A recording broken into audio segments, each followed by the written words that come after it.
Hello everyone, welcome to the one and only Son of Dusk stream, hosted by yours truly, the one and only Son of Dusk.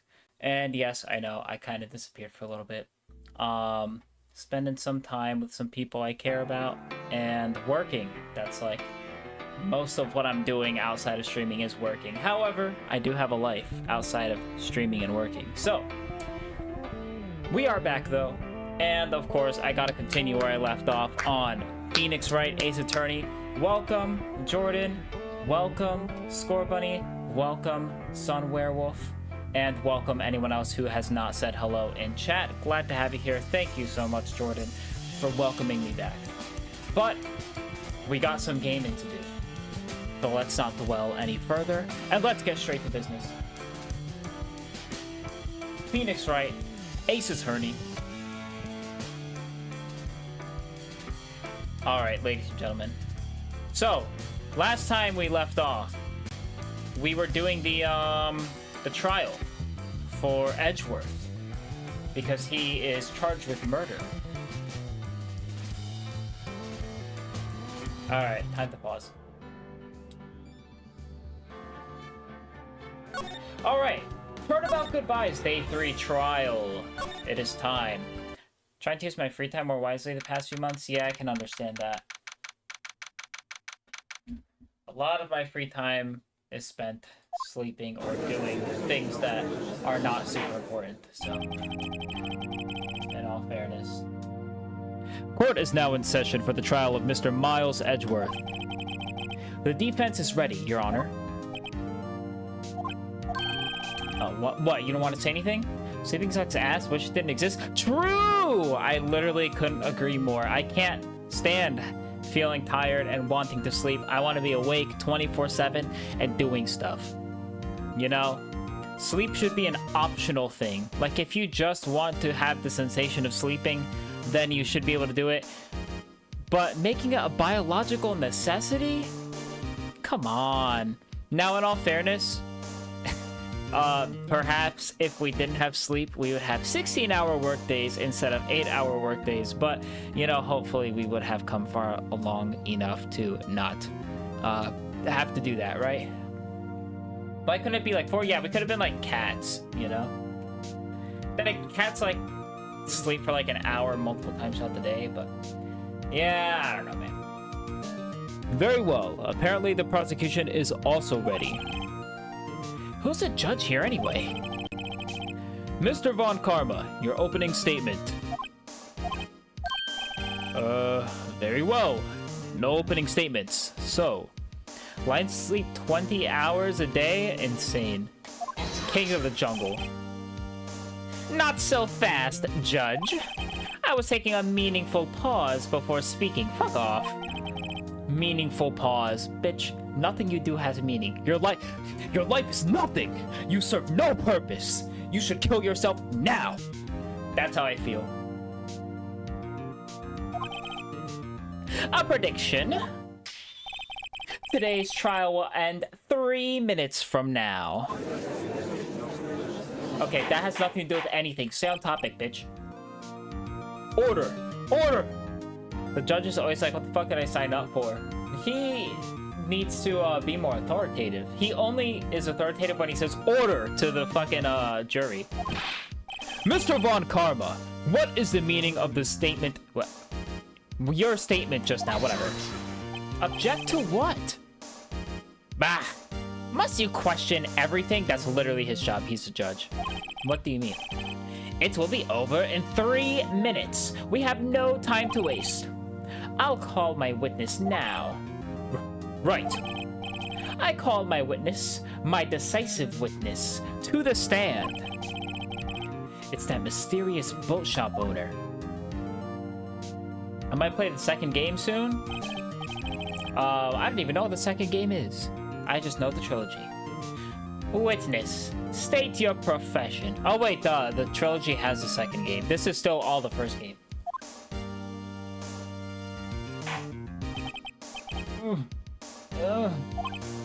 What fucking voice did I do for this guy again? It's literally been like 2 weeks. am the proprietor of the restaurant Wet Noodle at Gore Lake. What the hell does... Why does he just do long pauses? Stop being so dramatic. And, also rent boats. The night of the incident, you were in the boat rental shop, correct? Yup. Yup, I was. Please, testify. Wait a second. We still haven't heard who this old guy is. Raise an objection. Objection! Wait a minute. The witness hasn't stated his name yet. Because I did not ask him, Mr. Wright. Bah! I predicted this trial will end in 3 minutes.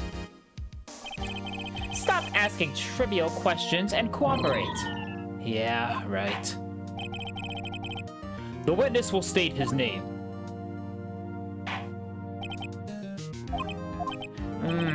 Well, I'm not really sure. Yep. What do you mean? My, memory. Your Honor, the witness does not remember anything beyond the last several years. Ergo, he cannot recall his own name. He can't recall, you say? Yes, but the incident in question took place 3 days ago. He can testify. Very well. Let's hear this testimony then, shall we? Witness? The night of the murder. It was the night of the 24th, just after midnight. Yep. I was in the restaurant where I rent boats as usual. Then I heard a bang. Yep. When I looked out the window, I saw a boat just floating on the lake. Then I heard another bang. Just about then, the boat comes back to shore, and a man walks by my window. Very well. I'd like to begin the cross-examination. Of course he doesn't want a cross-examination. That's not decisive. Fuck off. There is nothing to question in my witness's testimony. Ergo, no need for cross-examination. Besides, there are only 10 seconds left before 3 minutes are up. Judge, your verdict, now. Yes. Mr. Wright. Cross-examine, what do you mean? What are you saying? Of course I'll cross-examine the witness. Very well. You may begin. Ah! Excuse me? Mr. Von Karma. 3 minutes just passed. I see. Well then, let's just take our time. You may cross-examine the witness. What a dumbass. Von Karma's a fucking maniac. Alright. It was night of 24th, just after midnight. Yup. We're gonna press Q on everything. Just after midnight, you say? Yep, just around then. Are you sure? Pretty sure, yep. When I talked to you yesterday, you were rather vague about the time. I'm surprised you seem so sure about it today. I asked him, and he remembered. Isn't that right?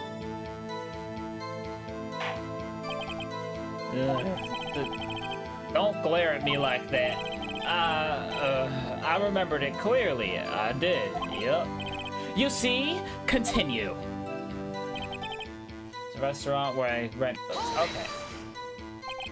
Is there anyone who can verify that? Well, I guess Polly could. That's not good enough for a court of law. Mr. Wright, exactly what's not good enough? Your Honor, this Polly is a parrot. Parrot? Don't be so hard on the girl, Keithy boy. Keith? The prosecution concedes that we cannot prove the witness was in the shop. Witness, please continue. Yeah, if he starts calling us by the wrong names, then he's gonna obviously look like an extremely unreliable witness, more than he already does. And where did the bang seem to come from? From the lake, I figure. Are you certain? Oh, why is he asking? Yup. Good. Continue. Alright, we're gonna press on everything, press on everything, press on everything. Was there someone in the boat? It was pretty far out there. I couldn't see. But I figured there was 2 men out there. Yup. But you couldn't see them clearly. Yup. At the time, that is. At the time.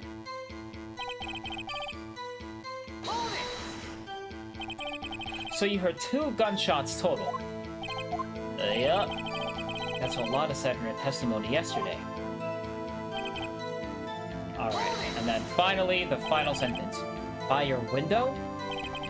Yup, by my window. Right outside the window of my little shack. And could you see the man's face? Well, the fog was pretty darn thick, but he was right there in front of me. I saw him. This is a rather important detail. Please, add it to your testimony. Tisk, tisk, tisk. I have a bad feeling about this. Okay. So now we can press on this. That man was a defendant. He was saying, I can't believe he's dead. This is pretty important. Are you sure? Uh-oh. Dad! Oh, yeah. I forgot about that. Dead certain, Keith. He said, I can't believe he's dead, as he was walking by, too. Witness, are you sure the person you saw was Miles Edgeworth? It was him! That Edgeworth boy! This sounds like decisive evidence indeed. I see no room for doubt. On karma, he lured me into cross-examining so he could set me up for a fall. Tisk, tisk, tisk. Nick, I don't like the way things are going here. Everyone in the courtroom is glaring at us. Better act quick or this trial's going to be over. Raise an objection, I guess. Your Honor, we proved in yesterday's trial that it could not have been Edgeworth who fired that gun. Mr. Wright, are you referring to the fingerprints from Edgeworth's right hand found on the gun? And the photograph showing a man firing with his left hand? Exactly. That is easily explainable. He could have wiped his prints after he fired. You are ignoring the truth of the matter here. Everything in this witness's testimony is true. The judge is lost in thought. What should I do? Raise an objection? Objection! Your Honor, this witness claims that Edgeworth said, I can't believe he's dead. But his word is all we have. If he were telling a lie... Mr. Wright! In a court of law, the evidence tells all. Apparently, you have yet to realize this basic fact. If you say his testimony is a lie, show us proof. Nick, do we have evidence? It's no good. There's nothing I could do. Are you sure? To be honest, I don't know what to do anymore. Please. Can you hear me, sis? Please. We need your help. Nick needs you. Tisk, tisk, tisk. 3 minutes was perhaps too high an expectation. However, 15 minutes isn't bad. This must be a new record. Enough. The witness may leave the stand. Did we just lose? This court sees no reason to further prolong the trial, nor is there any need for more time to decide the case against the defendant. This case is extremely clear. I see no room for misinterpretation of the facts. What? No!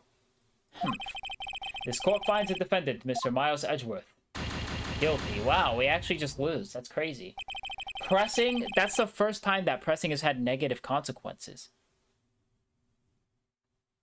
Interesting. to be held pending trial at a higher court within a month from today's date.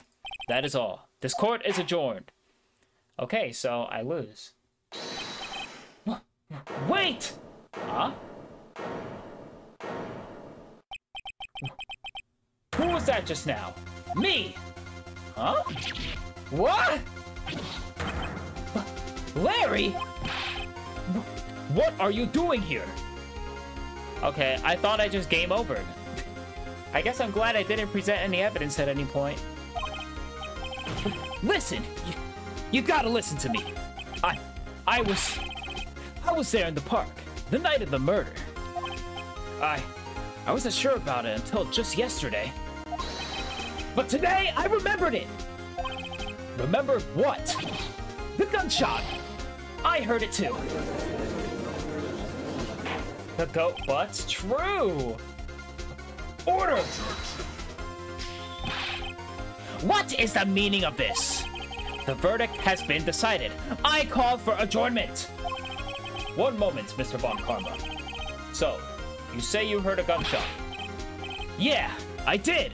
A gunshot. That night. I was sitting here in the audience, listening to the testimony.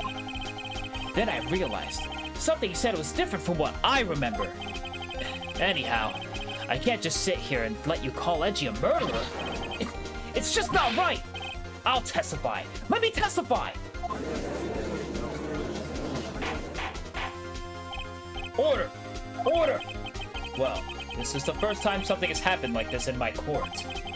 Not quite sure how to proceed. Judge, you've already given your decision. The trial is over. Nick, this is it. Larry's given us one more final chance at this. She's right. If only it wasn't Larry. He could make things even worse. Mr. Edgeworth was just declared guilty, Nick. It doesn't get any worse. You're right. Okay. Your Honor, if there's another witness, it is our duty to hear him speak. Right here, right now. A waste of time. The verdict cannot be overturned. Allow me to speak my opinion. In all court proceedings, it is our duty to prevent an inaccurate verdict. In order to make sure no mistake has been made, every witness should be heard. What is this? I withdraw my previous verdict of guilty. Oh, baby. Mr. Von Karma, I order you to call this new witness to testify. Now! What? The court will adjourn for a 5 minutes recess. After that, we will hear this new witness. Court is adjourned. How the tables turned, man. I thought we were gone. I thought pressing literally did lead to, like, negative consequences. So there wasn't any evidence that I could have presented to, like, counter that. Now I'm curious. Like, could it have gone differently if I presented evidence? I don't think so. Like, this seems like it's pretty much the way the story's supposed to go. Just really interesting. Whew. That was too close. Sorry to keep you on the edge of your seat like that, Edgeworth. I've seen worse. Yeah, right, Edgeworth. You're sweating bullets. I just wonder what Larry plans to say in there. Larry was at the lake that night? Yes. He said he went looking for the Steel Samurai balloon that flew into the lake. Oh, right. And he found the balloon and the air tank that night. Yeah. Hey, Edgeworth. Huh? You say something right? Yeah, a lot of things. You seem out of it. What's wrong? It's nothing. Mr. Edgeworth? There's something I've been meaning to ask you. What's that? Edgeworth has become the best character development in the main game? I don't know. The game is straightforward? Okay, so there wasn't, like, alternate pathways or anything that I could have taken by presenting some evidence at some specific time. What's that? Why are your fingerprints on the murder weapon? Oh.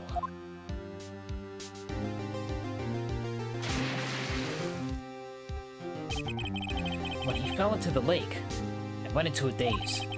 I couldn't understand what had happened. I couldn't think straight. Then, I saw the pistol lying on the floor of the boat in front of me.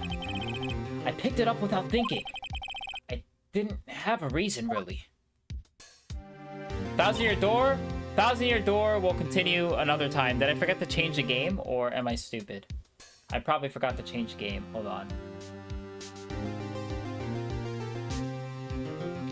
Yeah, I'm stupid. I forgot to change the game. No Paper Mario, whoops. I am playing Paper Mario next stream, probably. Well, actually, I think I get out early enough tomorrow. Sometimes on Thursdays I work mad late, but other days I work not late. Just like normal late.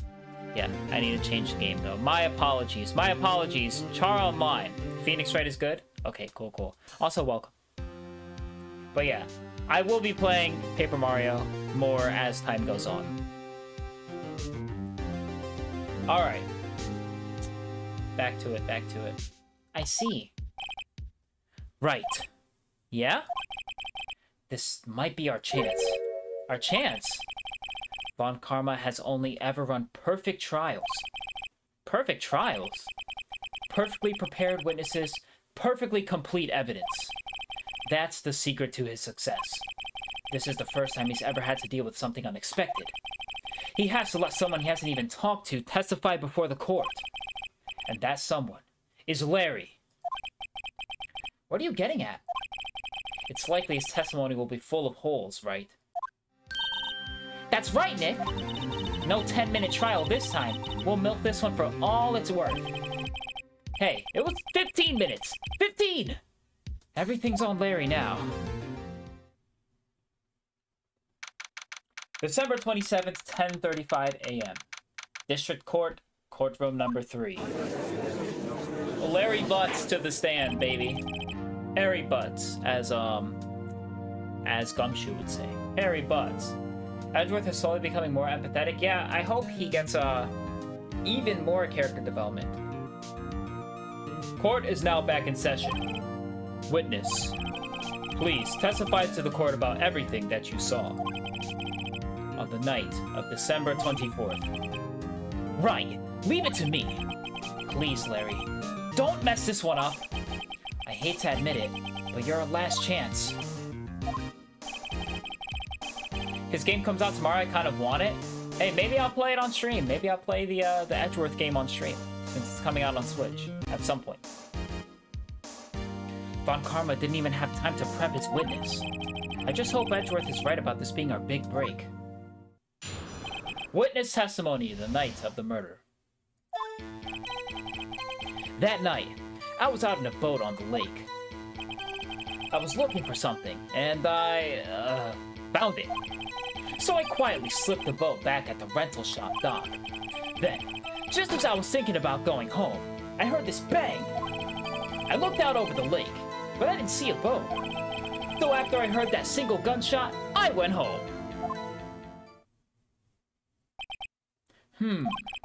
That was an unusually vague testimony, even for this court. In any case, Mr. Wright, you may begin your cross-examination. I finished Emio the other day. Definitely expensive, but I enjoyed it. The gameplay's less involved than this, so I don't know what Emio is, to be honest. Yes, Your Honor. What's wrong, Nick? It's Larry. I have no idea what he's going to say if I press him. I'm a little scared. Well, we've come this far. There's no way to go but forward, Nick. Oh, Famicom Detective Club. I see, I see. Okay, well, you know what I'm gonna do right here? I'm going to save, because shit's getting too real right now. Hello! Welcome! I'm also lurking in your stream, December. Thank you for joining, even if it's just lurking, because I know you're streaming, so. But yeah, thank you so much. Damn it, stop doing that. I'm gonna do a little lurk. I appreciate it, I appreciate it. As am I, as am I. Alright, so he only said 3 sentences, 5 sentences, 6 sentences. Wow, I didn't realize he said that much. You're welcome. Okay. Quietly slip the boat. Okay, so I think pressing him on what he was looking for is important because one of the bangs was actually his gas canister, I think, because it exploded. So he's the only person who remembered hearing one gunshot, and that's important because if it was only one gunshot, then that actually increases the believability of it being a Sudoku, seppuku, whatever. I know the line I think is coming out soon. The Ace Attorney meme. What? There's an Ace Attorney meme that's like a specific line? Okay. Alright, so I'm gonna press him on this. Looking for something. Yeah. Mr. Butts, what was it you were looking for? What the witness was searching for is irrelevant. No, it is relevant because that was one of the explosions. One of the gunshots was actually not a gunshot. Most likely, he was hunting for this Gordy.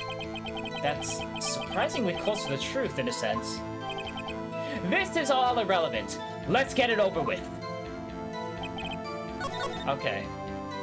I was hoping he would say what he was looking for. Something wrong, Mr. Wright. There were so many things wrong, I don't know where to begin. Well, okay. First of all, what time was it? It was after 11 when I went out to the boat. By that time, everyone had gone home for the night, so I waited until the coast was clear, so to speak. And why were you out on a boat at such a late hour? Alright, so he's looking for something, he won't say what he was looking for. Quietly slip the boat back at the rental shop dock. I'm gonna press on this too. I'm gonna press on almost everything. I have to be a little bit careful. Around what time was that? Well, let's see. I figure I was out searching for about an hour. I guess it was around 12. Yeah. You're not sure? Don't give me that face! I'm not some sort of human sundial, okay? People use watches these days, Larry. And phones. Okay, I heard this bang. I looked out of the lake, but I didn't see a boat. So after that single gunshot, I went home. That's important. Shot from approximately 1 meter away. Hold on. Don't I have one of the testimonies in my evidence? I heard 2 sounds like gunshot just after midnight. Very important. I'm gonna keep on pressing, but that's, I'm pretty sure that's where I do the contradictory evidence. Around what time was that? Oh wait, I already did this. He said 11 p.m.? Wait, who said 11 p.m.? Well, he was out at 11 p.m., but then around the time that he finished, it was 12. And the gunshot was at 12:15. Actually, no, because this photo shows that it wasn't a seppuku, so. Where did the sound come from? Yeah, well, I wasn't too sure about that. I looked around, you know. Did you look at the lake? Yeah, I looked. Got over the lake, but I didn't see a boat. Okay, that's kind of important. Wasn't there a boat on the lake? Order! Order! Well, Mr. Butts? Whoa! Whoa!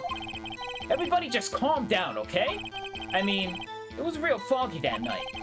I'm not sure whether there was a boat out there or not. Okay, no problem. That's just the most important part of this case. So after that single gunshot, I went home. This is the important one. I'm going to press on it, and then I'm going to present my evidence, just to see if he says anything else. So you only heard one bang, correct? Yeah? Huh. Well, Nick?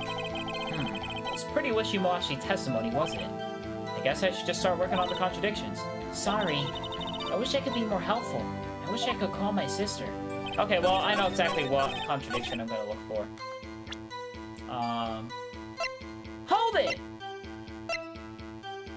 Objection! Or, objection! Whatever. Look at the evidence. Something doesn't add up. I know that's what this is. It's literally this. I said it before you messaged that, Jordan. I'm on the wave right now, okay? I got the evidence. I got the case. I'm telling you. I got it, baby. Wait a sec, Larry. What? You only heard one bang? You sure? That's what I said. But Miss Lotta Hart testified yesterday that she heard 2 bangs.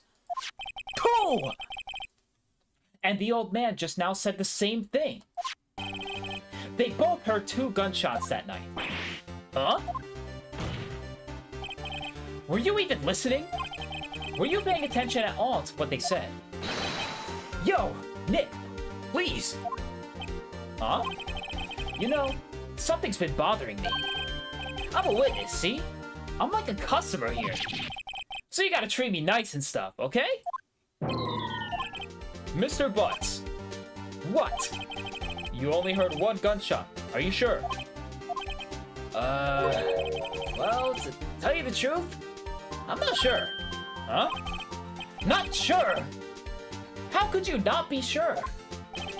Yeah, well, I might have missed the other gunshot. I was listening to something else. Something else? My radio, dude! With my headphones. What? Order! Order! And stop that booing. Mr. Butts, you were listening to the radio. With your headphones. Yeah? So what? That a crime? I listen to my radio. Everybody listens to the radio. What's the big deal? Mr. Von Karma, your opinion. Waste of time. You think everything is waste of time, to be fair. I wouldn't trust Von Karma and his word on this matter. I do not accept this witness, nor his shoddy testimony. Well, Mr. Wright, should he continue the testimony? I feel like, no, we should definitely continue this testimony. I want to know what happens if we say that's enough, though. Like, we definitely continue the testimony. Because, like, if we don't, then it just ends, right? That's enough? No, I think I've heard enough. This is all too embarrassing. In fact, I think we've all heard enough. What are you thinking, Nick? If you stop now, Mr. Edgeworth will be found as guilty. We have to turn the trial around now. Your Honor, please. Please allow this witness to continue his testimony. Okay, it just does it automatically. Literally nothing. Von Karma eats pizza with a fork and knife? Oh my god. That's actually accurate. That's actually almost certainly true. Definitely. Holy shit. I could totally picture that. Please pass the fork and the knife. I need it for my delicious pizza that I'm about to consume. I don't know. He just seems like that kind of guy. He definitely is the type of guy who eats ice cream with a spoon, even off of a cone. Like, he doesn't lick the cone. He takes the ice cream off the cone with the spoon and eats it that way. I don't know. He gives me very dorky vibes, you know? He definitely gets shoved into a locker. Well, when he was in school. I can 100% guarantee it. Bah! Nothing is more pitiful than a lawyer who doesn't know when he's lost. Very well, Mr. Butts. Please, give your testimony and be sure to include details like your radio. Right. Leave it to me. I wouldn't if there were any other way out of this. Believe me. What Larry heard. It's lonely, being alone on Christmas Eve. That's why I was listening to an all-request show on the radio. See? I was listening to it real booming loud, like... But I'm sure I heard that gunshot. I remember exactly what the DJ was saying when I heard it too. Well, that's a press and a half. We gotta press that, right? You were listening to your radio. At a high volume? Yeah! What's the big problem? Can't a man listen to his radio in peace? Isn't this a free country? I truly believe Larry has no idea what the problem here is. Judge, can you believe a word this witness says? What he heard was probably nothing more than a drum beats from the radio. True enough, it is difficult to believe this testimony. Wait, Your Honor. The witness said he remembers exactly what the DJ said when he heard the gunshot. Okay, important thing here, by the way, which I think Phoenix definitely should have said, is that the evidence is all we have to go by, blah, blah, blah. Because when we tried to question whether the old man witness was a reliable witness or if he was lying, Von Karma was like, oh, all that you have to worry about is the testimony and take it for its word because all we have is evidence and you clearly don't have a rebuttal, whatever. So we should be doing the same thing right to his face. Like, shut up and let the witness talk. We have to assume that he's going by his word. Fuck off. Get out of here. Excuse me, DJ? How do you not know what a DJ is? Those have been around since like the fucking 70s, dude. An announcer. The guy who says things on the radio. Anyway, what this means is, when he heard the sound, no music was playing. The DJ only talks between songs, so he could have heard the gunshot from the lake. I'd like to cross-examine this witness, Your Honor. He's old as dirt. Okay, but like this game was made in the 2000, like what, like 2001 or something? He should know what a DJ is. Come on, that was 30 years, brother. 30 years of DJing. Very well, Mr. Wright. I can't believe I'm continuing the charade.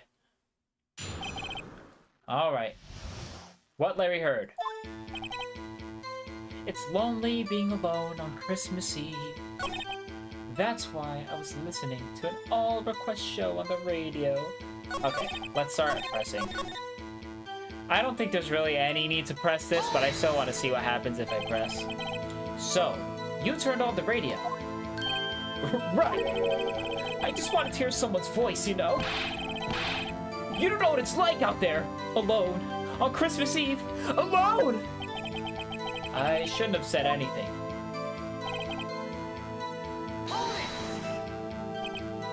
Do you by any chance remember the name of the program you were listening to?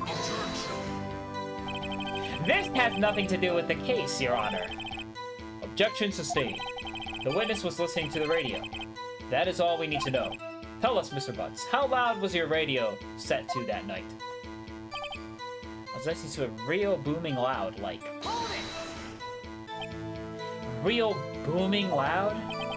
Yeah, you know? You had headphones on. Yup. I wouldn't think you could hear anything going on outside at all. I mean, a gunshot? That's like 50 feet away? Come on. You should be able to hear that. Can you prove that? No. No, of course you can't. Nah, I can't prove it. But I remember that moment real clear. I mean, while I was talking about it, it came back real clear to me, you know?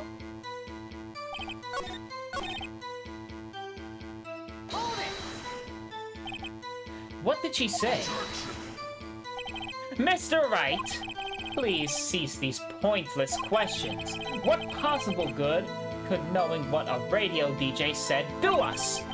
Indeed, Mr. Von Karma has a point. I'll allow the question only if you see some reason why we should care. Okay, I'm saving. I don't fucking know if this is gonna backfire or not. We should care. We should care, Your Honor. Of course we should. Why? Well, how do you know if we don't ask, hmm? Fine. Very well. Mr. Butts, please testify to the court. What was the radio announcer saying when you heard the gunshot? I thought that was gonna get us a fucking strike, I'm not even gonna lie. Just when she said, hey, it's almost Christmas, I heard the gunshot. Actually, that's very important.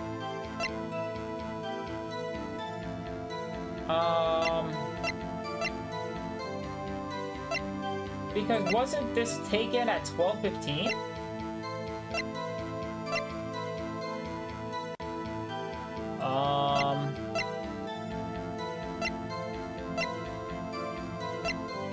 I heard two sounds like gunshot just after midnight. Yeah, I gotta present this again. Larry! Are you absolutely sure what you're saying is correct? Huh? What's with the face? You look scary, dude. Hey, if you're trying to scare me, you better know I don't scare that easily. Is something the matter, Mr. Wright? Your Honor, did you hear what the witness just said? The DJ said, "Hey, it's almost Christmas," when he heard the gunshot. Indeed. And? Almost Christmas means it wasn't Christmas. Do you realize what this means? When he heard the gunshot, it was still Christmas Eve! That would seem to be the case, yes.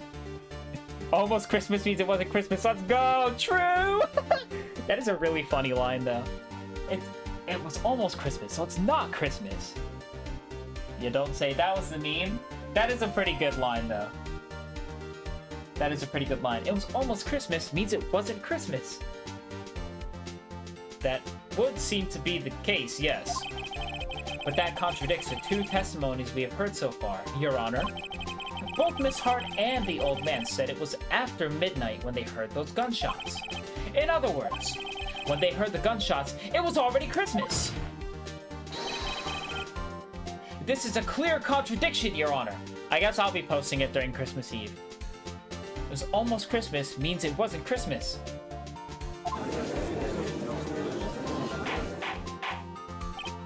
Order! Order! What does this mean? The two prior witnesses heard gunshots after midnight. However, this witness says he heard a gunshot before midnight.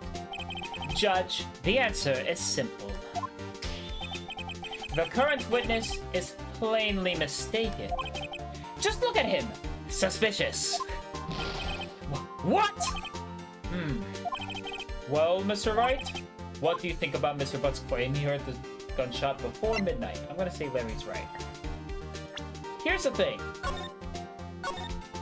I actually kind of don't think he's right, because this picture was taken at 12:15.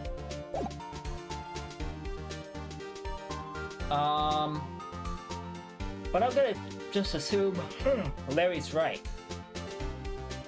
I was waiting for that line all stream. That's funny. Larry's not mistaken, Your Honor. He heard that gunshot before midnight. Intriguing. I'm assuming you have evidence for this wild claim. Show me evidence there was a gunshot before midnight.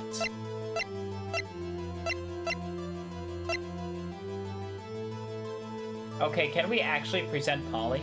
That'd be really, really, really funny.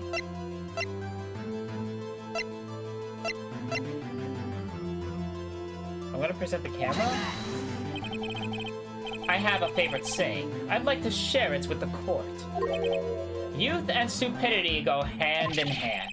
Get rid of both, and I'll allow you to show me this rubbish you call evidence. In other words, I picked the wrong evidence to show him. I can tell from your face you haven't learned your lesson. Very well. Try again. Show us your evidence. Show me evidence there was a gunshot before midnight. I don't fucking know, dude. I don't know what I'm supposed to fucking...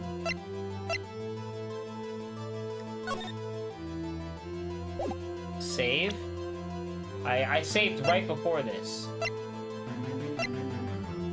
Polly? Okay. I'm just gonna keep doing everything.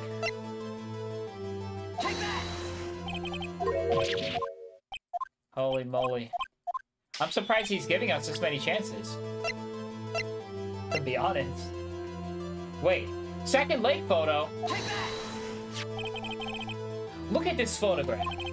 This was taken by our witness yesterday, Miss Lotta Hart, with her automatic camera. The timestamp on the photo reads December 24th, 11:50 p.m. Oh, but there's nothing on the lake in this picture. Your Honor, the real issue here is not why nothing is shown in this photograph. It is why this photograph exists at all. What do you mean? Your Honor, this photograph was taken by an automatic camera. I want to know what happens. Hold on, I'm gonna save here. Oh wait, I'm dumb. Never mind, I can't go back now. God damn it. I wanted to go back and see what happened if we said that Larry was wrong. But whatever. That camera was set to go off in response to loud noises. That's why I presented the camera first initially, but I completely forgot we had a second photo. Aha! Correct! There was a loud noise on the lake at 11:50 p.m. That is why this photograph was taken. In other words, When Larry heard that gunshot, it was most definitely still Christmas Eve.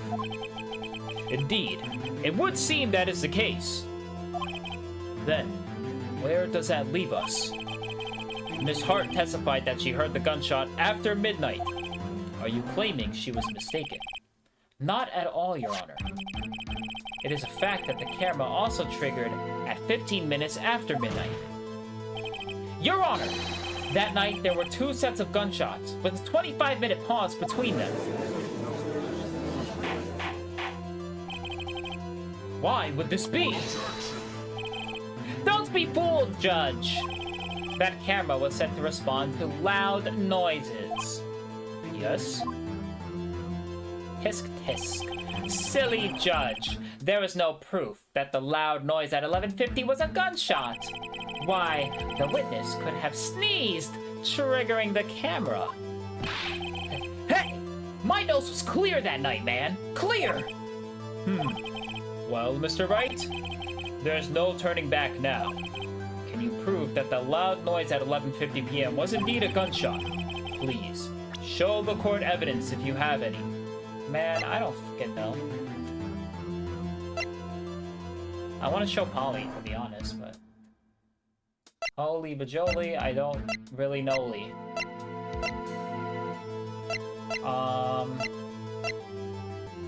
Fired 3 times.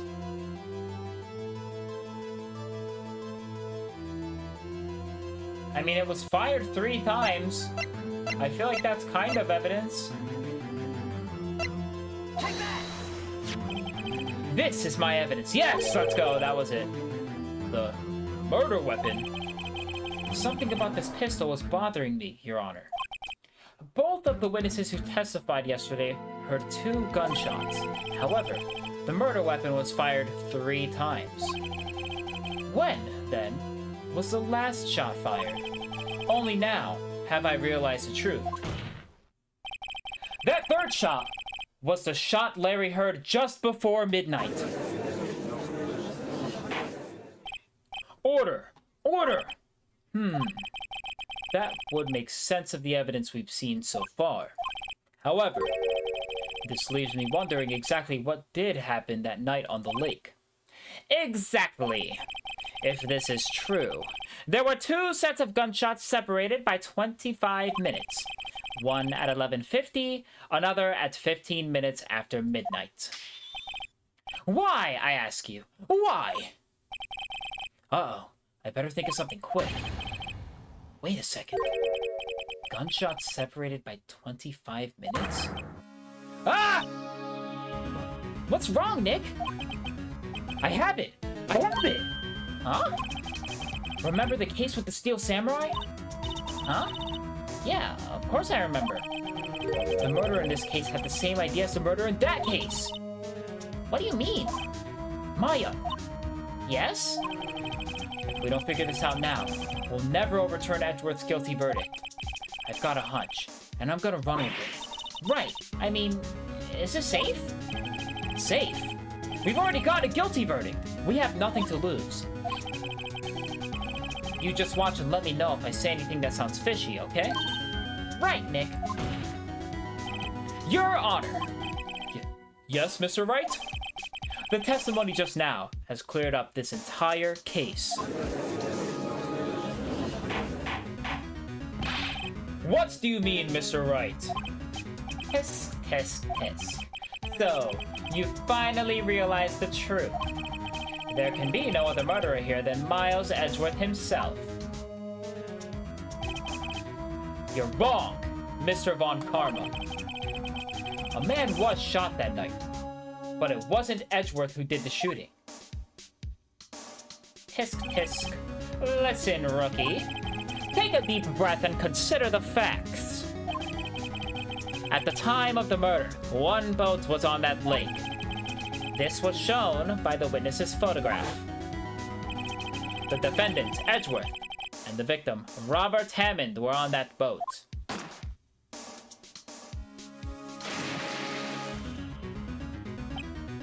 There was a gunshot fired on that boat, and Robert Hammond fell into the lake. The distance of the shooting was 1 meter. It couldn't have been suicide. Well, the guilty party has to be the man... Oh, that fuck. The guilty party has to be the other man on that boat. I admit, it is hard to imagine any other possibility. Yes, but this assumes that the victim was shot at 15 minutes after midnight. What do you mean by that, Mr. Wright? We have photographic evidence of the time of the shooting. The timestamp on the photo says 00:15. But Larry heard a gunshot 25 minutes before that. Robert Hammond was killed then, 25 minutes before the shot on the lake. That's the only way that Edgeworth could be innocent. Mr. Wright, are you quite mad? Explain who the two men on the boat are.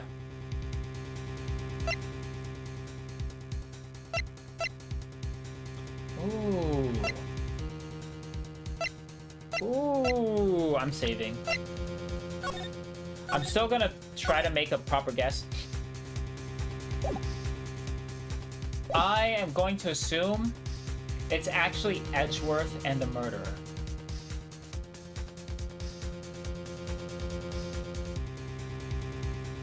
Or no.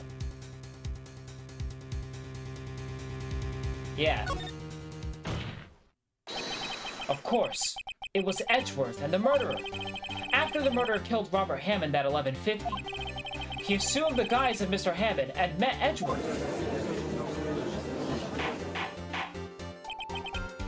What? Are you serious? Yes. Edgeworth wouldn't tell us why he went to the lake that night. However, I have a hunch. That night, Robert Hammond called Edgeworth to the lake. Now, Edgeworth didn't know Robert Hammond's face that well. That's why he didn't suspect anything when the murderer took Robert Hammond's place. I'm not sure what to make of all this. Ludicrous! Luda? Mr. Wright, tell us the name of the murderer then. Murderer's name? Right, it's...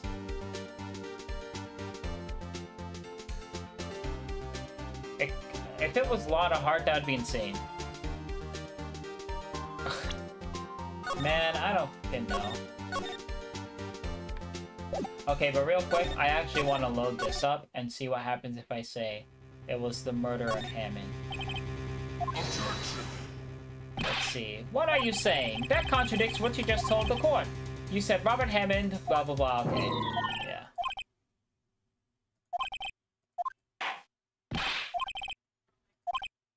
Okay, so we just get penalized. Okay, good to know. Let's get back to it. Oh wait. Good to know. Let's get back to it. Okay. So it can't be Edgeworth. That'd be really funny. Well, let's just choose Edgeworth. Just on second thought, that's a really dumb answer. I might get a laugh or two out of the crowd, but that's about it. Nick? Something on your mind? Huh? Nothing. Mr. Wright, stop laughing and tell us who the murderer is. Really? That's all that happens? He penalizes you for laughing? Okay, whatever, man. Fuck you. Fuck the judge. Fuck the judge, man. Okay. So, I don't think it's Lotta Hart. But if you say, I don't know, that sounds bad? But what's the proof that Lotta Hart was the friggin' murderer? There's no proof. Unless she set up the camera specifically to capture this. You know what? I guess when I think about it, it is a possibility. Because it is weird that she had the camera equipment set up. She forgot she was a witness on the first day. And then suddenly she remembered after we told her. After she realized that there was like a lawyer coming in. Because she literally told us that she forgot. I'm gonna say Lotta Hart. I don't know if that's actually the case though. The murderer is none other than Miss Lotta Hart. The investigative photographer? Yes. You're saying that the young lady dressed up like Robert Hammond and fooled Mr. Edgeworth? Yes, well, she did look sort of manly. I am ashamed I actually listened to this utter nonsense. Listen, you came to this conclusion based on a piece of evidence. That is, this photograph taken at 11:50. If you didn't have this photograph, you never would have made this claim. Correct? And just who was it who went out of your way to give you that piece of evidence? It was a lot of heart. Why would the murderer go to all that trouble just to deliver you your decisive evidence? I guess they wouldn't. Mr. Wright, I'm going to penalize you for this. Okay, whatever. I made a mistake. I'll keep the penalty. The murderer's name? Right, it's... I should say I don't know. Actually, I don't know the murderer's name. You don't know? Bah!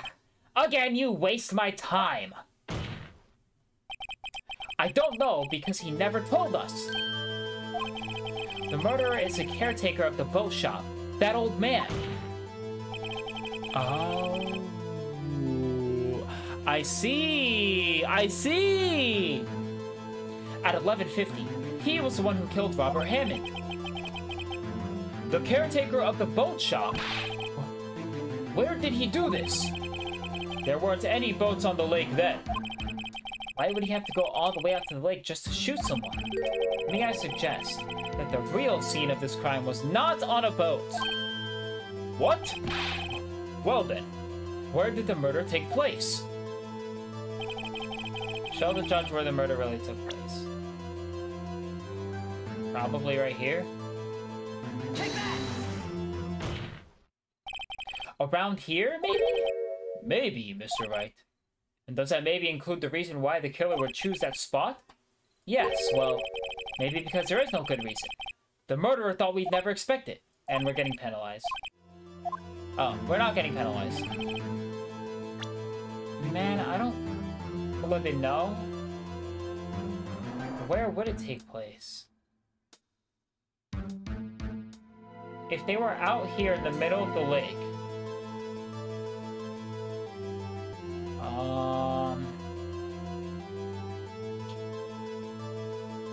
Take that! In the boat shop? Here, of course. The boat shop, where he lives. That way he could meet with the victim without anyone seeing.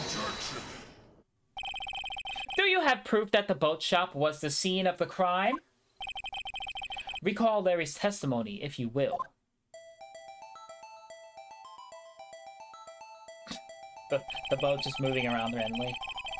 That night, he was out on the lake in a boat, searching for something. He finds it and returns to the boat. Then, just as he's starting to head for home, he hears a gunshot. He heard a gunshot, Your Honor, even though he was wearing headphones at the time. In other words, the gunshot was very, very close by. And where would that be if he had just returned a boat? The boat shop. Mr. Wright, what happened that night on Gourd Lake? Please, tell the court from the beginning. Yes, Your Honor. Nick, are you sure about this? Not really. But I think if I start at the very beginning, and I take it slow, I might just be able to figure this out. That night, the caretaker of the boat shop called Robert Hammond to his shop. Hey, Polly! What? This was around 11:50. That was when the gunshot that Larry heard was fired. After that, the caretaker put on Robert Hammond's coat. He became Robert Hammond. Then he got into the boat with Edgeworth and went out into the middle of the lake. Then, who fired the pistol on the boat, Mr. Wright? The boat shop caretaker? Of course, it was the murderer who shot the pistol. He shot twice. Both missed Edgeworth on purpose.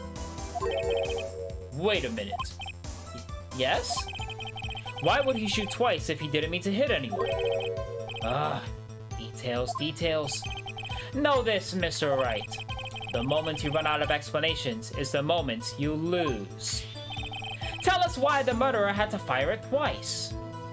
To create a witness. I believe he shot it twice to create a witness, Your Honor. Create a witness? The murderer lifts his pistol and fires one shot. That ensures that anyone who heard the shot would take a look at the lake. Indeed, Miss Hart did exactly that after hearing the first gunshot. Next, the murderer waits a bit, and he fires again. Then, the murderer jumps from the boat himself, leaving the pistol in the boat behind him. I see. To someone looking from the edge of the lake, it would appear that one of the men on the boat had shot the other. The murderer didn't know about the automatic camera, of course. That's why he shot twice to draw attention to the boat. Once you realize that, everything else falls into place. The boat shop caretaker swam back to his shop. Then he put Mr. Hammond's wet coat back on the body, and threw the body into the lake. This is what happened, Your Honor. These are the events that transpired that night on Gourd Lake.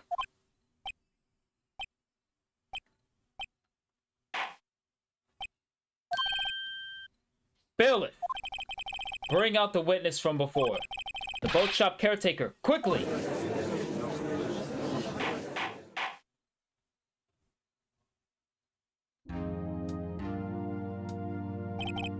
Very well. While we are waiting for the caretaker, I would like to ask the defendant, Miles Edgeworth, a few questions. Mr. Edgeworth, please take the stand. Mr. Edgeworth, you heard what the defense has said. Yes. Well? Why did you go to the lake that night? He's pretending to be senile? I could see that. What Wright has said was mostly correct. Astonishingly so, actually. Yes. Several days ago, I received a letter. The letter was signed Robert Hammond. He asked me to come to the boat shop by the lake at midnight on Christmas Eve. He said he had something very important to discuss with me. Something important? I'm sorry. I can't say what it was. Your Honor, sir! Bailiff, we are conducting a trial here. I ask that you remain quiet. The witness has disappeared. He isn't at the boat shop either. What? What should I do? Find him, quickly. We cannot allow him to get away.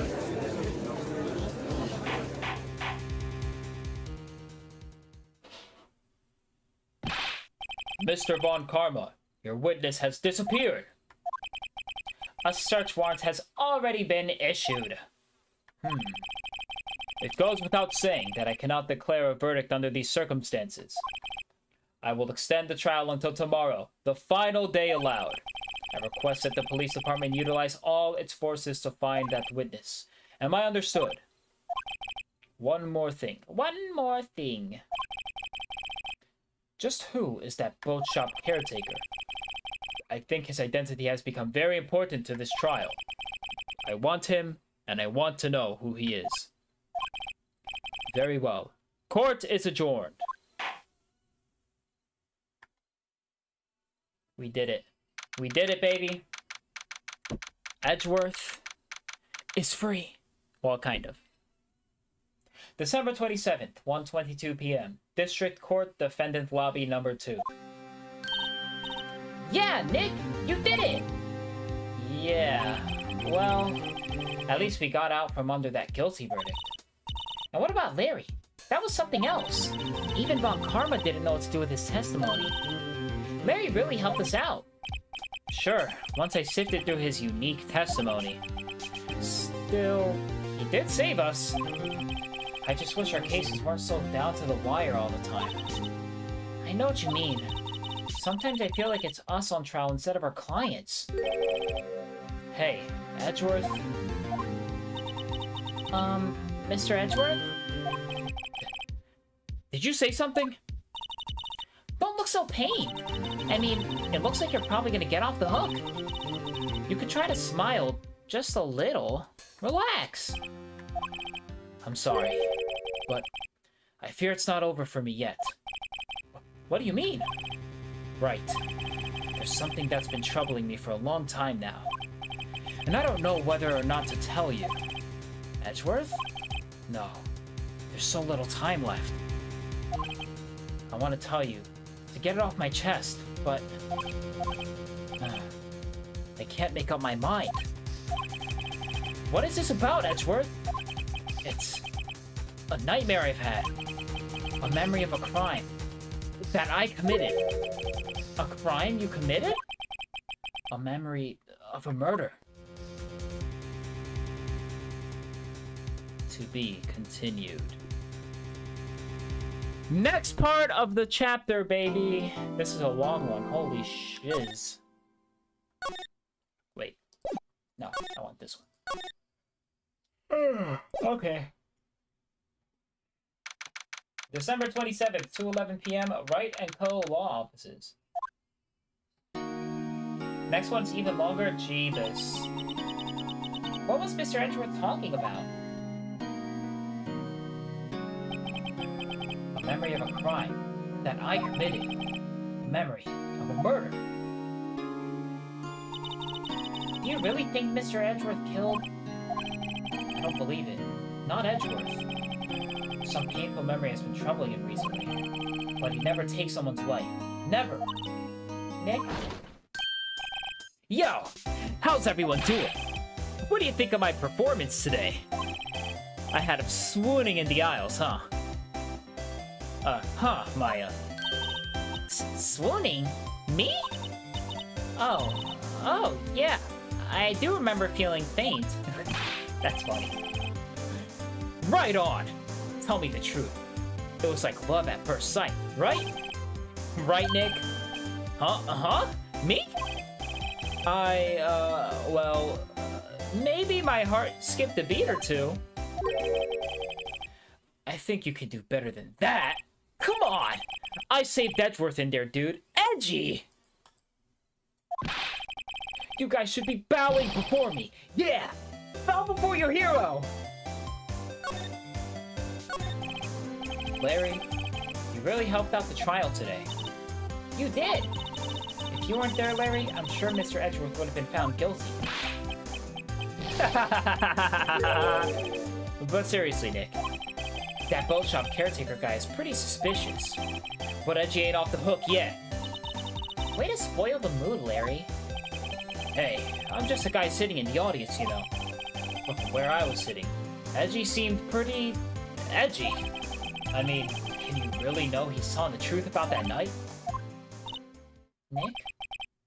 I don't know, but what I do know is I'm going to believe in you two until the end. Us two? Edgeworth and... who else? You mean me, right? Nah, he means me. Right, Nick? Yeah, you, Larry. Not me? But why you, Larry? Huh? Actually, yeah. Why me, Nick? Enough with the silent treatment. Nick, why do you trust Mr. Edgeworth so much? I mean, he's changed recently, true. But when you first met him, he was kind of a jerk, don't you think? You didn't know him back then. Back when he wanted to become a defense attorney. Wait, was that when you two were classmates? Yes, in grade school. They saved me. Miles. And Larry. They saved me and I'll never forget it. That's why I became a defense attorney, you know. What? Hey, Larry, what's he talking about? Huh? Oh, sorry. I kinda forgot. Okay, Nick, out with it. I'm gonna hear the story today, and that's final! Okay. It's kind of a long story, so hang in there. It was the very end of 3rd grade. I was on trial. A class trial. Class trial? You remember, Larry. Spring, end of 3rd grade. A kid in our class got his lunch money stolen. Lunch money? Our school is really small. Every month, kids would bring in an envelope with money for lunch from home. Huh, I see. Anyway, this kid's envelope disappeared, with $38 still inside.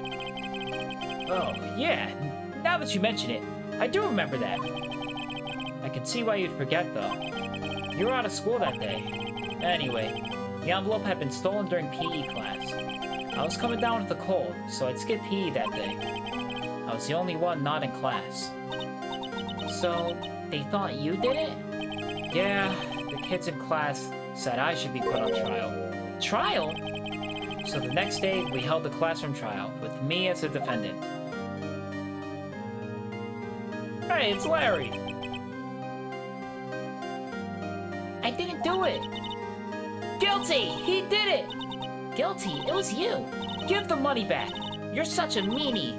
Just admit you did it! You can't hide from the truth! We're not gonna play with you anymore! Yeah, no more borrowing! Oh my god, there's a lot of stuff going on here. Give me back my 50 cents I loaned you! Now, Phoenix, you know you shouldn't steal people's money. It's not right. In the end, even the teacher thought I'd done it. Go over and apologize, Phoenix. I didn't know what was happening. I was so sad. I couldn't stop crying. Everyone was staring at me like I'd done it. I tried to apologize. I went to where the boy whose money had been stolen was sitting. That's when it happened. He shouldn't have to apologize. The only thing that belongs in a trial is evidence. Anything else has no place. You should all be ashamed. Amateurs. Miles? little Edgeworth. It wasn't you who stole my money, was it? No. Then you shouldn't apologize. Everyone's been shouting you did it, but no one has any proof. That's why, Your Honor, this boy is innocent. But Miles, it was your money that was stolen. Yeah, he did it. We don't need proof. Why don't you all just shut up? Oh wait, this is Larry. This is always how it is. Everybody's ganging up and picking on one person. Just think how he feels. He said he didn't do it, so he didn't do it.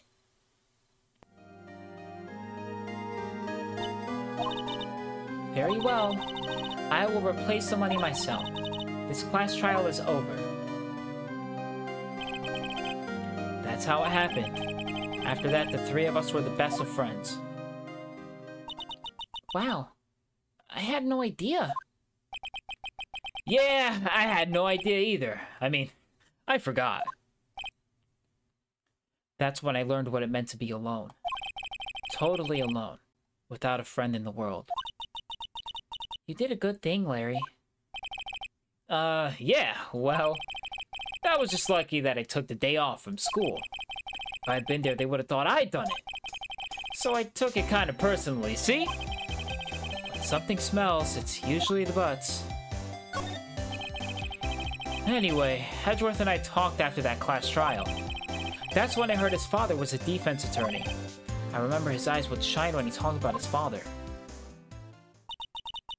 I'm gonna become a defense attorney, just like my father. A famous defense attorney. Then, a few months later, suddenly transferred to another school. The DL6 incident? Right. I'm not sure, but the transfer probably had to do with his father's death. That's so sad. It was several years later when I heard Edgeworth's name again. There was an article about him in the newspaper. The headline was something like, "Dark Suspicions of a Demon Attorney." Fabricating evidence, manipulating testimonies, covering up facts. The article said he'd do anything to get a guilty verdict. Anything. But why? What happened? I mean, that's not the Edgy I used to know at all. That's what I thought too. I tried to get in touch with him. I don't know how many times. He never replied. I guess he didn't want to see his old friends. I couldn't just drop it. Oh, I couldn't just drop it though. I wanted to meet him, to learn why he had become who he'd become. That's when I decided. Wait, you don't mean That's why? That's why you become a defense attorney? To meet Edgeworth? If I was a defense attorney, I knew he'd have to meet me, whether he wanted to or not. In court? Oh, just in court. I thought he was gonna say in court, etc. like in other places, but whatever. Edgeworth believed in me, and I believed in him. He's in pain, and no one's on his side. I'm the only one who knows the real Edgeworth. I'm the only one who can help him. Whoa, Nick! So is that why you helped me out for free? Yes. I helped you because I believed in you. Except I don't remember saying I'd do it for free. Ah, Nick! Nick! Nick! We have to save Mr. Edgeworth if it's the last thing we do, okay? Right. Very well, maybe. First, there's that rental boat shop caretaker. We need to find out who or what he is. I'd settle for who. I guess I can clean out some of this evidence I no longer need. Okay, let's go. Okay, so yeah, we took out some of the evidence. Interestingly enough, we still have the metal detector in case we need it. Alright, let's get out of here. December 27th, Detention Center, Visitor's Room. You look as grim as always. Mr. Edgeworth, I heard the story about the class trial. Class trial? What do you mean? You don't remember? No, I don't. Your lunch money was stolen, wasn't it? In 3rd grade? Lunch money? Oh, right. Yes, I seem to remember something like that. Nick, I think you're the only one who really remembers. Well, it probably really mattered to me anyways. It really only mattered to me. Mr. Edgeworth, didn't you know? That trial was the reason Nick became a defense attorney. Ridiculous. Gee, thanks. That said, it does sound like the kind of thing you'd do. You haven't changed a bit, have you, Wright? So simple. To a fault, even. Well, maybe, yeah, but I think you changed too much, Edgeworth. Perhaps. Hey, Edgeworth. Why did you become a prosecutor, anyway? You used to look up to your dad. You said you wanted to be a defense attorney, right? I couldn't let myself deny realities like you. What do you mean? My father was taken from me, and you want me to defend criminals? I'm sorry, Wright, but I'm not that good of a person. One suspect was apprehended in your father's murder, right? Yes, the man trapped in the elevator with my father. His name was Yanni Yogi. He had to be the shooter, any way you look at it. Yet, he was found innocent. That defense attorney got him off the hook. That would be Robert Hammond. On that day, 15 years ago, the 3 of us were trapped in that elevator for 5 hours. When we were rescued, we all suffered oxygen deprivation. I had lost all memory of the murder. Lost your memory? Even now, I can't recall what happened in that elevator. That was the crux of Yogi's attorney's argument in court. He claimed Yanni Yogi had been not of sound mind due to the oxygen deprivation. Yogi was released due to a lack of evidence. Innocent. That's when I changed my mind. I started to hate defense attorneys. What's your relationship with Von Karma?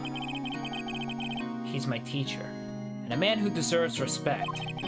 I learned everything I know of courtroom techniques from him. So, he's like my sister was to you, Nick.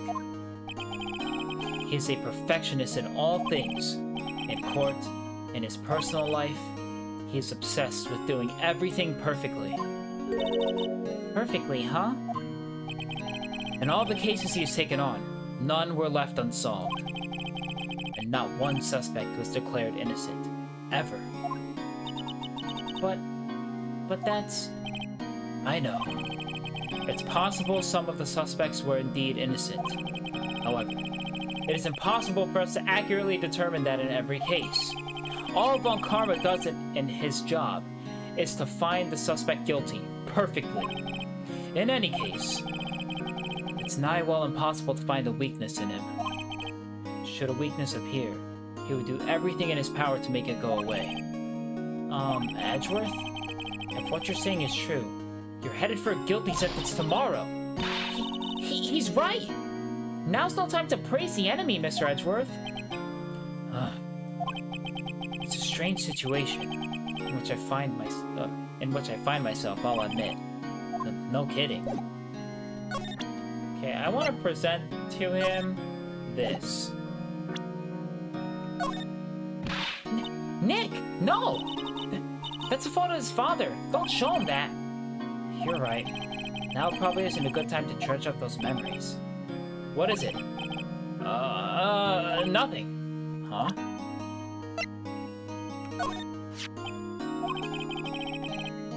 It was that case that changed my life.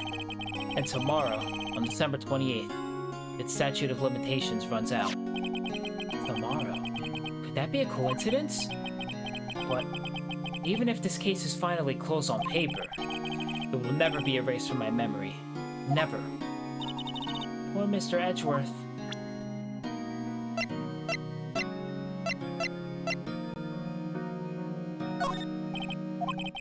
Alright. Nothing else.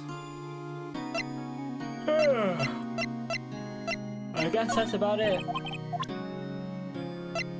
Nothing else he can really, What are you showing me this picture for? No reason. You know, I was impressed by your deduction in the trial today. Granted, you were at the end of your rope, but still. Nick, he noticed. Alright, that's it. Let's go.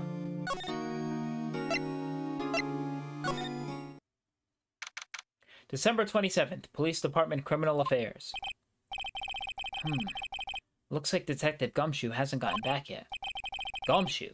He won't be coming back today. Oh, really? He said there was some guy he had to arrest by tomorrow. The boat shop caretaker. He shouted something about catching him if it's the last thing I do, pal. Good luck, Gumshoe. Alright. Nothing else for us to really do here, then? My question is, can I see Grossberg? December 27th, Grossberg Law Offices. He's out. Again. When does he work, anyway? Now, don't be harsh. Guess we'll have to come back later. Because I want to ask him about the DL6 incident, if it's possible. He probably has more information on that.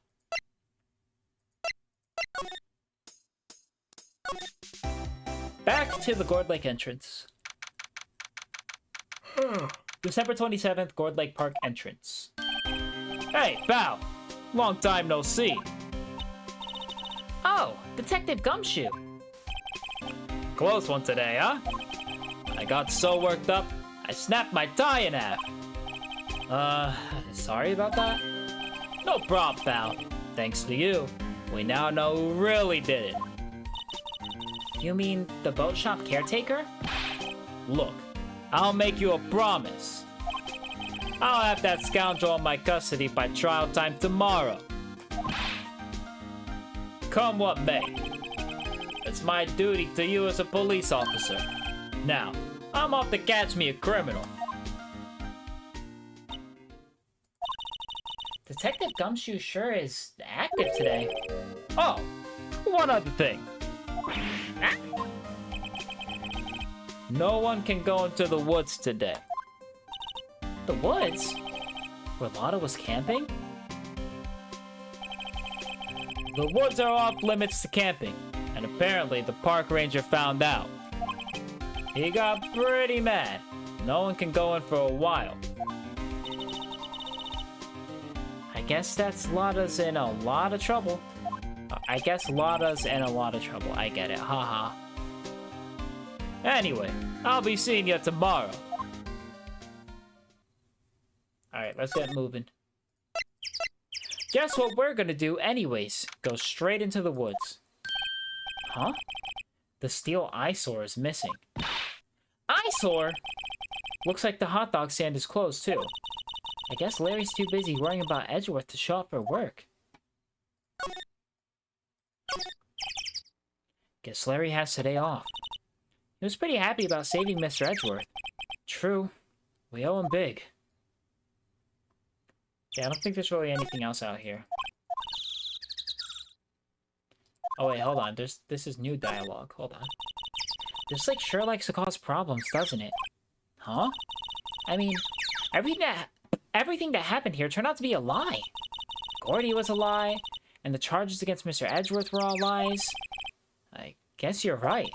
I mean, I'm glad the charges were all lies, but still. Alright. Oh, whoops. I thought I was going to examine the tree. Okay, let's go. No, I can only go to the boat rental shop. Even though this is arguably more important. That old caretaker got away. Yep. I never imagined he might be the real murderer. Ahem! I know that clearing of the throat anywhere. Aha! Hello. What might you be doing here? Out for a walk, Ah, the days of my youth. Like the scent of fresh lemon, you see. Mr. Grossberg? This is no time for idle reminiscing. Mr. Edgeworth's trial ends tomorrow. That is true, yes. But from what I saw of today's trial, Edgeworth should be fine, right? Well, I'm not so sure about that. Oh, what do you mean by that? Well, I'm not sure. If you find anything out, come by my office at once. I may be able to offer you some assistance. Thanks. Bye. What do you think Mr. Grossberg was doing here anyway? Who knows? I want to go in the shack, which is unlocked, conveniently. December 27th, Caretaker Shack. Nobody's home. Hello! Hello! What? What? Hey, it's Polly! I wonder where your honor's gone, Polly. Hello! Hello! What? I can't believe he'd run off and leave his poor parrot to fend for himself. Or herself. Hello! Hello! What? If I had to say that one more fucking time.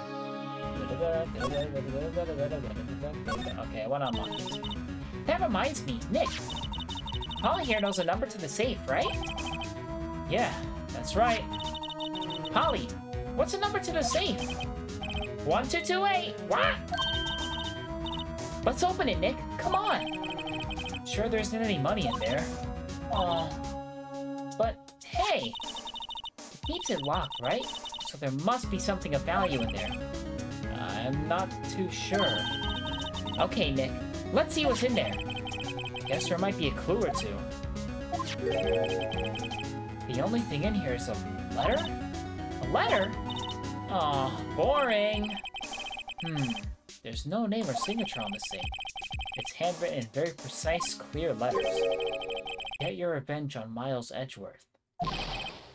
Edgeworth? Nick! Why would Mr. Edgeworth's name be on here? How should I know? I'm gonna read the whole thing. Get your revenge on Miles Edgeworth. It also says, this is your last chance. Now is the time to get revenge on the two men who ruined your life. The rest of the letter goes on to describe the murder plot in detail. How to kill Robert Hammond and frame Edgeworth. Calling Edgeworth out to the lake. Getting on the boat. Firing twice. This is exactly what I figured out today in court. It's all here. In perfect detail. How convenient. What do you think it means, Nick? I don't know, but it looks like these are instructions for that caretaker. When he killed Robert Hammond and called out Edgeworth, he was following instructions. But who could have written that letter? And what does it mean? To get revenge on Miles Edgeworth? Look, I don't know, okay? But one thing's for certain. This letter is an amazing clue. Letter from the safe added to the court record. Maybe I should take care of Polly, Nick. You probably shouldn't just kidnap her. The police know about her anyway. I'm sure they'll do something. Well, okay. Sorry, Polly. He says I can't take you. Great. Now the bird's gonna hate me. Is that it? Everything's cold. Looks like he didn't turn the heater on. I guess he hasn't been back here since the trial. Doesn't look like he used his kitchen much. You're right. I guess the whole pasta restaurant thing was a lie. What? You thought he was telling the truth? I don't think there's really anything else here. Ah! What's wrong? Huh? Oh, never mind. What? Tell me. Just when I saw the TV, I remembered. They're showing a Pink Princess special this week. Wow. Oh. See? That's why I didn't want to tell you. Funny. I thought it was going to be the garbage. I thought she saw something in the garbage. The fishing pole looks expensive. Maybe you should bring it to Detective Gumshoe. Don't you think the caretaker would mind? Well, we can just leave in the metal detector in exchange. Maybe we'd better not.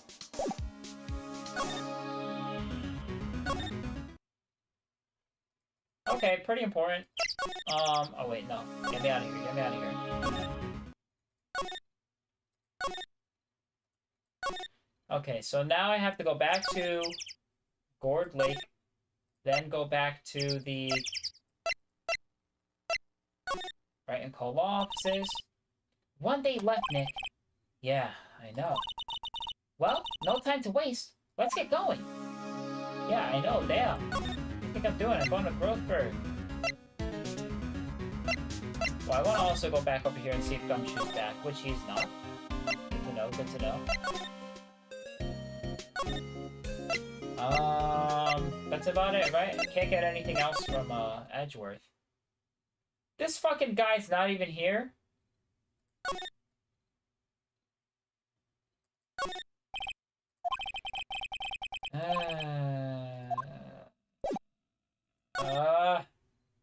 What do I do now? Detention center? There's nothing left. Okay, actually, I can present this to Edgeworth. Edgeworth, see this letter? This came out of the safe in that shack where that boat rental caretaker lives. I see. Revenge? On me? Who is that old guy anyway? I don't know. Could he be an innocent defendant you got declared guilty or something? Nice, right? But I don't remember that old man. Not at all. So, he was following this letter then? Which means there was someone else behind it. Now is the time to get revenge on the 2 men who ruined your life. 2 men? Meaning myself and Robert Hammond? It also says, this is your last chance.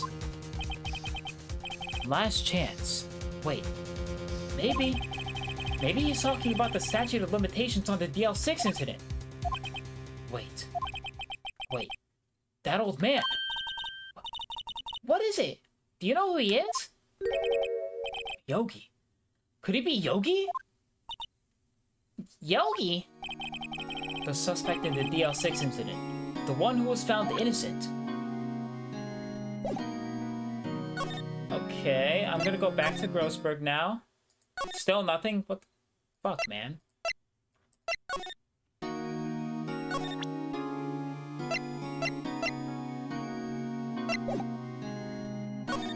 Ah, Yanni Yogi. Yanni Yogi was a court bailiff at the time. We just happened to be in that elevator together 15 years ago.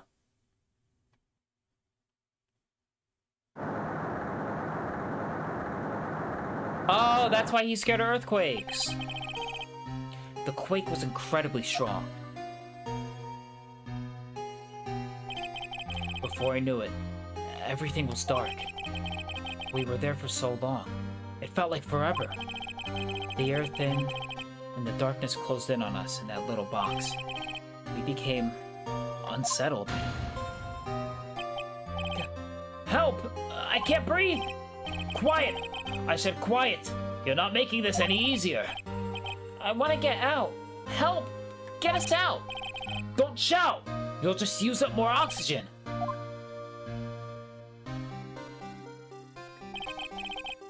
That's all I remember. When I came to, I was in a hospital bed, staring up at the ceiling.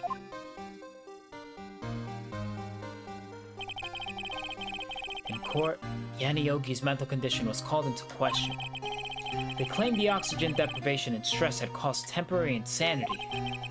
At the end, the claim passed the court, and Yogi was found innocent. Huh. But isn't that strange? This letter tells him to get revenge on Edgeworth? Why would he want to take revenge on you? Right. Yeah? There's something that's been troubling me these last few days. I didn't know whether or not I should tell you. You mean the nightmare? It's a nightmare I've had. A memory of a crime that I committed. He killed his father! He killed his father! I think the time has come to tell all. He killed his father! For the last 15 years, I've had the same dream almost every night. Wake up in a fearful sweat every time. What kind of dream? It's a dream about my father's killing, in the dark. Help! I can't breathe! Quiet! I said quiet! You're not making this any easier! Okay, we read all this already. I can't breathe. You're using up my air. What? Stop breathing my air! I'll stop you! What are you? Stop breathing my air! No! Father! He's attacking Father! Then, I see the pistol lying by my feet. I don't know if it was evidence from that day in court, or the bailiffs. In a daze, I pick up the pistol. Get away! Get away from my father!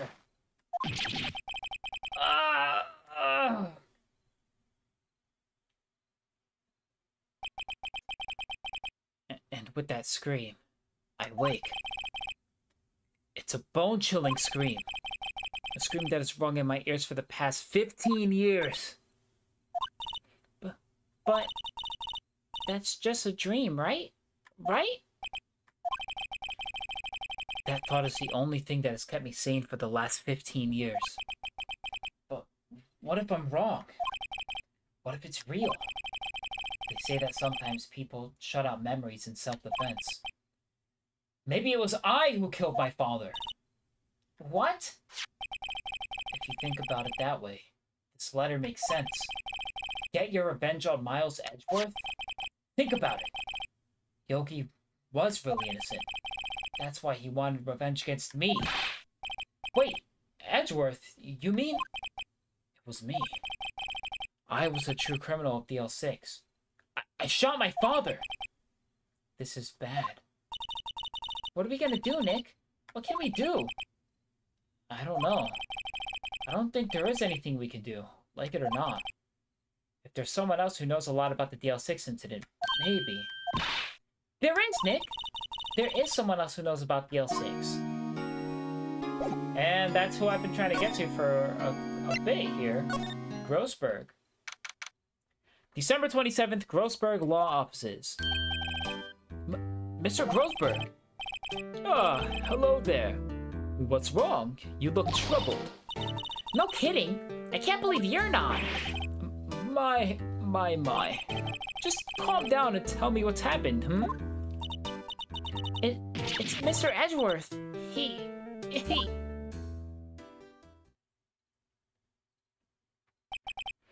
I see. So Edgeworth dreamt he shot his own father. It's only a dream. Only a dream. I wonder... What? If that's the case, then why do you two look so troubled, hmm? Well... Also, consider this. Yogi quite certainly holds a deep grudge against Miles Edgeworth. So deep, he'd want to frame him for murder. This leads me to surmise that Mr. Edgeworth's dream was not a dream. It was real. As you imagined. Miles Edgeworth drew the pistol to save his father. The pistol fired, and the deed was done. No. I don't believe it. Yogi was suspected of murder, and his career as a bailiff was irrevocably wrecked. Thus, he sought revenge on Miles Edgeworth. This was his last chance, of course, with the statute of limitations so close. What do you know about Edgeworth's father? He was a defense attorney without peer. It sounds trite, but it's true. Well, he may have had one peer now that I think about it. Your mentor, Mia Fey. My sister? Gregory Edgeworth was very disapproving of Mr. Von Karma's techniques.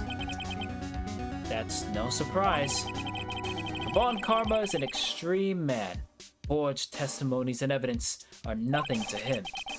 The result, he has a perfect win record in court. To beat him, Gregory Edgeworth tried to call attention to his methods. And he lost. And died in despair, as it were. I see. When Gregory Edgeworth was killed, the police called on a spirit medium. That was your mother, Misty Fey.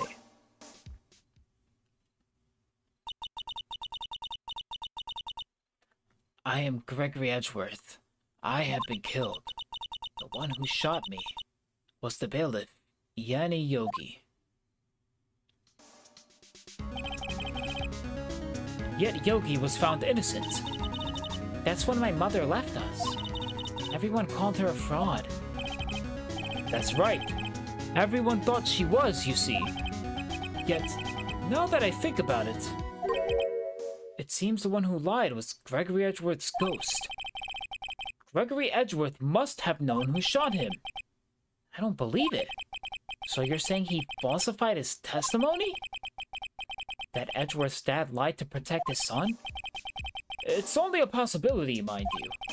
But a possibility nonetheless.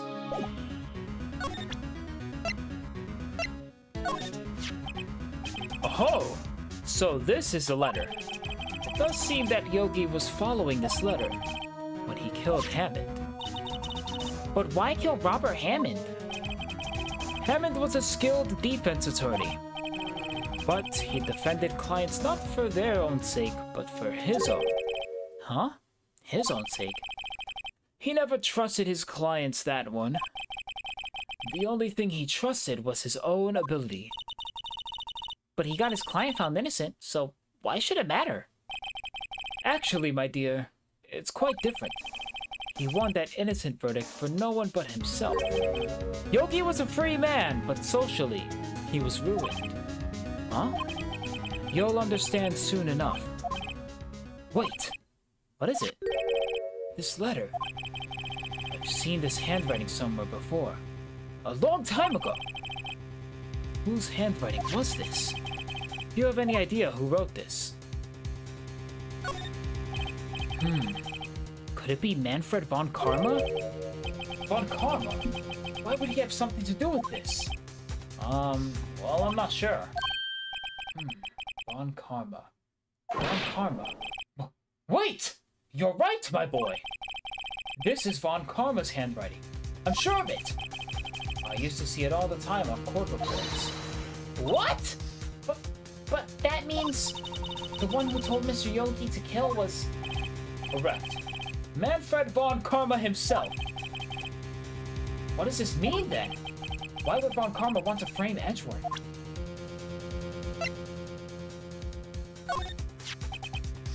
Gregory Edgeworth. He was a gifted man. His death was truly a loss. I wonder what would have become of Von Karma if he were alive.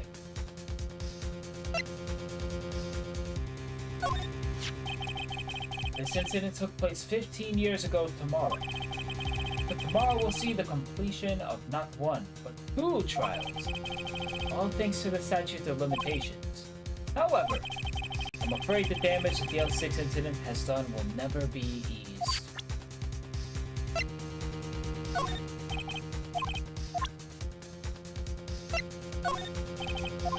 Alright. She was a beautiful woman. I'm truly sorry about what I did. Huh? Sorry about what? I think I'll stay out of this one.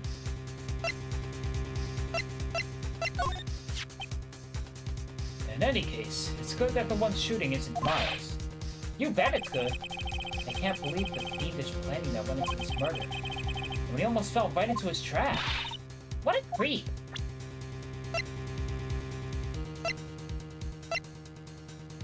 I think that's about it. Ah, Von Karma. If it truly was Von Karma who wrote this letter, then he would know the truth. He would know that Miles Edgeworth had accidentally killed his own father. He'll say as much tomorrow in court, I should think. He'll press the point until the court finds Miles Edgeworth guilty. Oh no. But, how could Von Karma know about Mr. Edgeworth's past like this? Even Mr. Edgeworth thought it was just a nightmare. That I do not know. Yet, I do know that Von Karma is both persistent and a perfectionist. He may be seeking to satisfy a grudge against Gregory Edgeworth by hurting his son.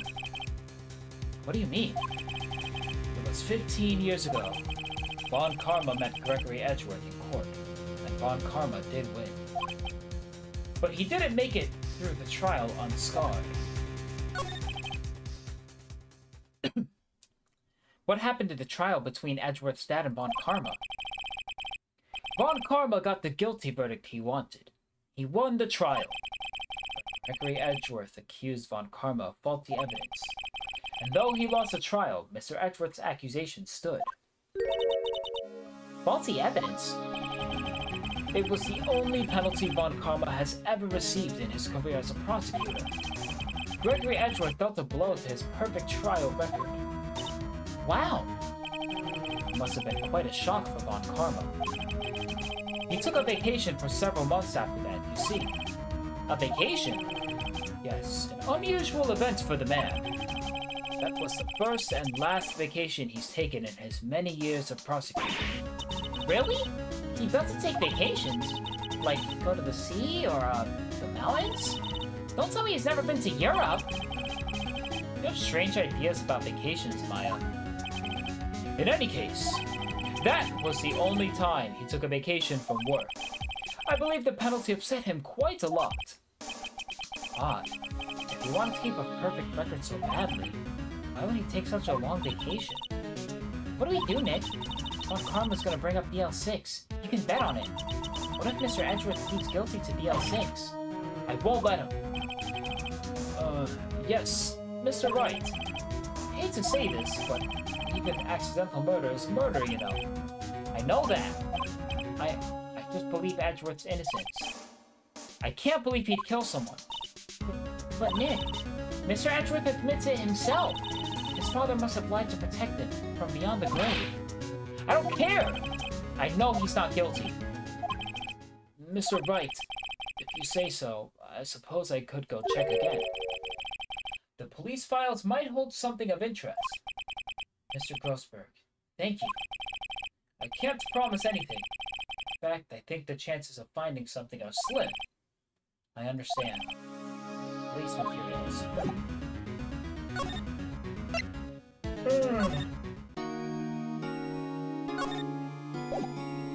Alright. December 27th, Police Department Criminal Affairs. There's hardly anyone here. Someone must be out looking for the old guy, Yogi. Ah, it's you. I don't think Gumshoe will be coming back today. He's staying out late looking for someone. Sounds like Detective Gumshoe is pounding the pavement for real. We were wondering if we could check out the records room again. Well, now I can't just have anyone wandering around in there. But I guess Mr. Von Karma is in there now anyway. You can go in as long as he's there. Von Karma? Yeah, he just arrived, actually. Von Karma's in the records room. Nick, let's hurry! Oh, he's tampering, he's tampering! December 27th, Police Department Records Room. Dusty as always. We were only here just yesterday. I'm sure they haven't had time to clean. What's wrong, Nick? Nothing. I was just noticing that he isn't here. On Karma.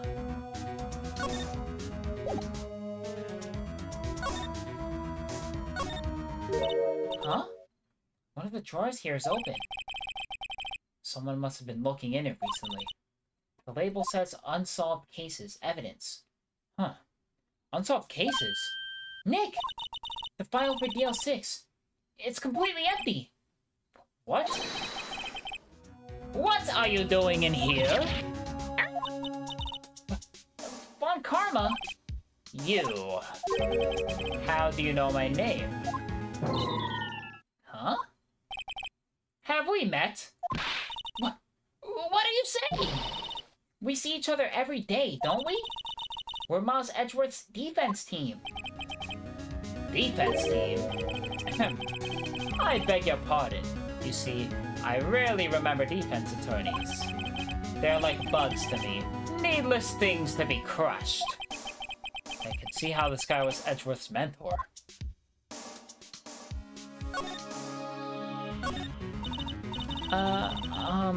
Mr. Edgeworth is your student, right? A romanticist who still can't shed that veneer of amateurism. Just like his father, always second-rate. Mr. Von Karma? You had an axe to grind with Mr. Gregory Edgeworth, didn't you? Me? A grudge against a mere defense attorney? Why? Because he dealt a blow to your otherwise perfect trial record? So you did. Oh, so you did. But what I don't get is, why did you take his son under your wing afterwards? The son of your most bitter rival. That, my dear attorney, is none of your business. Tomorrow will be the last day of this trial. It's been a while since I've had a defense attorney last this long. Still, you will lose in the end. Miles Edgeworth will admit his own guilt. His guilt of 15 years ago, you mean? You're quite the researcher. If you've done your homework so well, then certainly you must understand. You know what Miles Edgeworth will tell the court tomorrow. We are right. So Von Karma is going to bring up the DL6 incident in court tomorrow. Okay, I'm going to save here because I feel like this is going to be pretty important.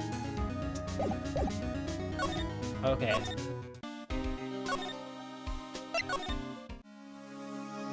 Because I feel like I have to present the letter in the safe. First, I'm going to present DL6. Fool. You think that I, a prosecutor, would give you, a defense attorney, information? Bah! Creep.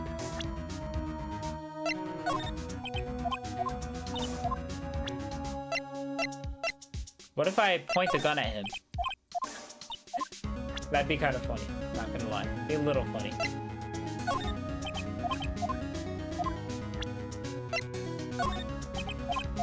Okay. I have to present one of these things to him. Yeah, he's only gonna react to the letter. Mr. Von Karma, have a look at this. This was you, wasn't it? You instructed Yanni Yogi to commit murder. Yanni Yogi. How many years has it been since I've heard him called by that name? He's a fool. I told him to burn it after he read it. Wow, he just admits it? So you admit it? You wrote Mr. Yogi this letter? Yes, my dear defense attorney. Thank you for taking the trouble to bring it to me. You've saved me from a lot of needless hassle. What? Nick, what is that thing? A stun gun. For self-defense, usually. Indeed. 600,000 volts will course through your body like a dog touching an electric fence. 600,000? Oh, don't worry. People don't die from it, usually. Now, give me the letter. No! No! Whoa! What are you? Nick, run! Dang, she kind of took it for us? That's crazy. Maya! Out of my way!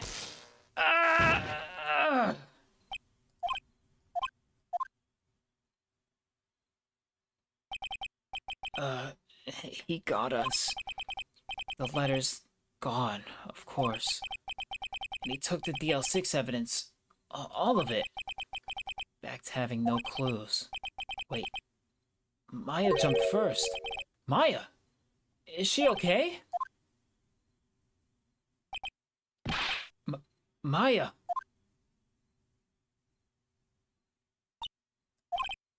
Maya! Open your eyes! Maya!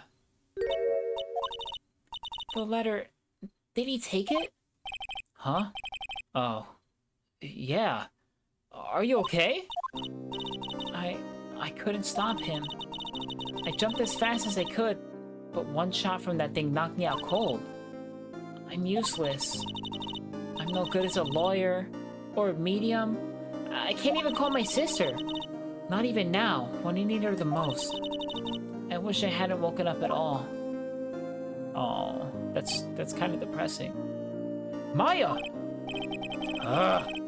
There has to be some way I can help her. I better do something about her self-confidence first.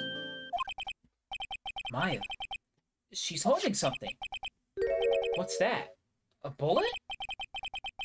DL6 incident. Evidence number 7. Taken from the heart of Gregory Edgeworth. Remember, Von Karma was holding this when Maya jumped him.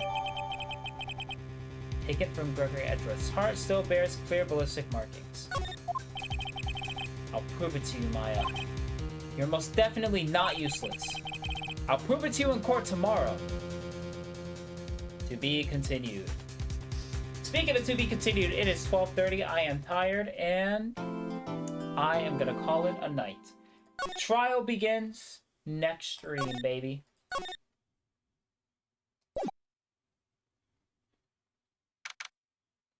Yeah, this is a trial. Gonna have to call it a night.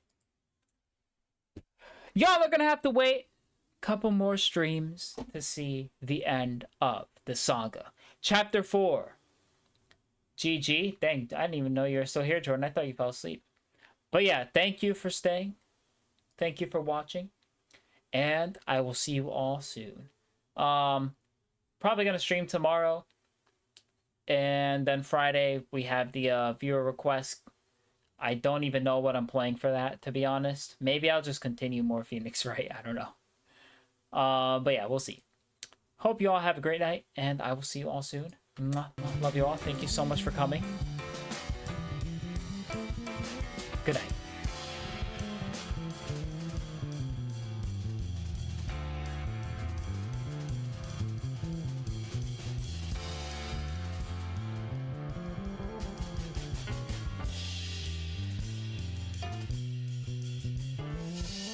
Yeah, it is really long. Holy moly.